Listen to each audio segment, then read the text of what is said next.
2020년 11월 10일 이태길 청소년 마침 묵상하도록 하겠습니다. 오늘 하나님이 주신 말씀은 데살로니가후서 1장 1절부터 12절까지 말씀입니다.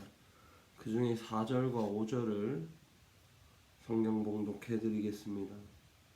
그러므로 너희가 견디고 있는 모든 박해와 환난 중에서 너희 인내와 믿음으로 말미암아 하나님의 여러 교회에서 우리가 친히 자랑하노라.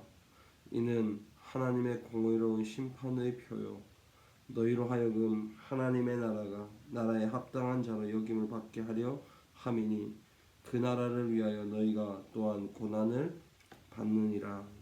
아멘. 그래서 오늘 사도 바울이 이렇게 말을 하고 있습니다. 환난 중에서 너희 인내와 믿음으로 말미암아 하나님의 여러 교회에서 우리가 친히 자랑한다, 이렇게 말을 하고 있습니다. 이것을 오늘 한 사람 한 사람 개인에게 맞추어서 이야기를 한다면, 하나님 안에서 환난을 받고 박해받는 자들은 자랑받게 된다, 이렇게 이야기를 하는 것과 동일합니다. 그리스도인들은요, 환난과 박해를 받는 삶을 살 수밖에 없습니다. 그리스도인은 언제나 이 땅에서 칭찬받고 환영받은 적이 그렇게 많지 않습니다. 그렇기 때문에 그리스도인으로 살아간다는 것은 늘 박해와 고난, 환난이라는 것이 따라옵니다.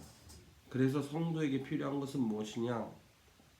바로 그럼에도 하나님을 믿는 믿음이 필요한 것입니다. 환난을 받아도 믿음이 필요하고 고난을 받아도 믿음이 필요합니다.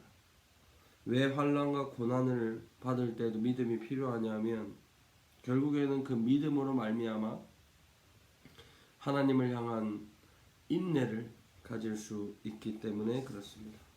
인내를 가질 수 있기 때문에 우리는 믿음을 가져야 하고, 그 믿음이 환난과 박해 속에서도 하나님 나라를 가질 수 있게 된다. 무엇보다 하나님 안에서 칭찬받게 된다 라고 하는 것입니다.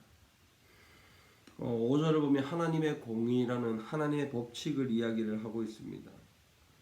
여기에서 하나님의 법칙이 나오는데, 하나님의 법칙이 무엇이냐면 하나님의 합당한 자, 하나님 나라를 받기에 합당한 자가 어떤 사람들이냐 말을 하고 있습니다. 이것이 하나님의 법칙인데, 하나님의 법칙 가운데 하나님 나라에 합당한 자는 다름 아니라 하나님을 위해 고난받는 자입니다. 하나님을 위해 고난받는 자가 하나님 나라에 합당하고 하나님 나라를 받을 수 있습니다. 그렇기에 우리는 하나님으로 말미암아 받는 고난과 박해, 이러한 것들은 우리가 받아야 할 마땅한 어려움, 또 그러한 일들이라는 것입니다.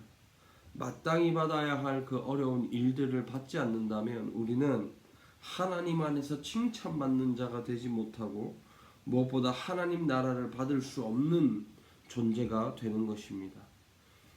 사랑하는 청소년 여러분, 언제부터인가 우리 그리스도인들이 이 땅을 살아가면서 너무나 편한 길을 선호하고 너무나 편한 길을 가려고 합니다. 마치 하나님을 믿으면 하나님이 우리 인생에 들어와 모든 것을 다 좋게만 해줄 것이라는 착각 속에서 빠져 살아가는 것을 볼 수 있는데, 분명한 것은 하나님을 믿는 자들은요, 행복도 있고 기쁨도 있고 감사도 있지만 무엇보다 고난이라는 것, 이것은 필수라는 것입니다. 어떤 목사님이 이제 설교 가운데, 저번에도 이야기를 한 적이 있는 것 같은데, 설교 가운데 이런 이야기를 합니다. 북한에 있는 사람을 만나고 북한에 있는 할아버지가 자신들을 북한에서 구출해달라고, 빼내어달라고 이야기를 합니다. 그래서 목사님이 그 이야기를 듣고 왜 나오려고 하냐고 물었을 때, 그 할아버지가 찬송을 한번 제대로 부르고 싶다라고 이야기를 했습니다. 그러더니 할아버지가 잠깐 나가서 한 10분 정도 기도가 되었습니다. 기도를 하고 돌아왔습니다. 기도를 하고 돌아와서는 그냥 목사님 보고 가라고 하는 것입니다. 그러면서 이런 이야기를 했습니다. 하나님 앞에 기도를 했는데, 왜 하나님 우리를 이곳에 남겨두시는 겁니까? 하나님, 왜 제가 이런 고난과 고통을 당해야 하는 것입니까? 북한이 아니라 다른 땅에 가서 하나님을 마음껏 찬양하고 싶은데 그것도 허락되지 않는 것입니까? 이렇게 기도를 했다고 그래요? 그랬더니 그 할아버지 마음속에 하나님의 음성이 이렇게 들렸다고 합니다. 하나님의 능력이 없어서 너희를 거기에 놔두는 줄 아느냐? 하나님이 너희를 구원할 능력이 없고 하나님이 너희를 다른 길로 인도할 능력이 없어서 그렇게 두느냐고 하나님이 마음의 음성을 듣고 할아버지는 그 목사님에게 빨리 돌아가라고 이야기를 했습니다. 이러한 모습들만 보아도, 그리고 이 고난 속에 그리스도인들이 살아가는 모습을 보아도 우리가 하나님을 위해 받는 고난과 고통은요, 당연한 것입니다. 고난과 고통을 받는 자가 하나님의 나라를 받게 되고 하나님 안에서 칭찬받게 되는 그러한 자들이라고 하나님이 오늘 데살로니가 후서 1장 말씀으로 우리에게 말씀하고 있는 줄로 믿습니다. 사랑하는 청소년부 여러분, 오늘 하루 살아가면서 우리는 친구들 사이에서 또 사회관계에서 교회 다닌다는 이유로 고난을 받을 수도 있고 핍박을 받을 수도 있고 조롱을 받을 수도 있습니다. 그러나 그것들을 당연하게 여기십시오. 그것은 하나님 안에서 하나님이 여러분들을 자랑할 제목이고 하나님 나라를 유업으로 받는 그러한 일들임을 믿고 오늘 하루도 믿음 안에서 인내함을 가지고 고난 속에서도 잘 극복하고 이겨낼 수 있는 우리 모두가 되기를 바랍니다. 기도하겠습니다. 하나님 감사합니다.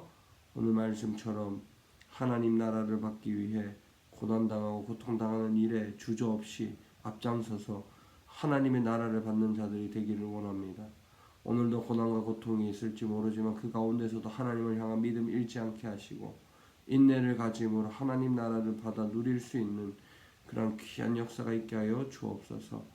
감사함 예수님의 이름으로 기도드렸습니다. 아멘. 오늘 하루도 주님 안에서 승리할 수 있기를 바랍니다.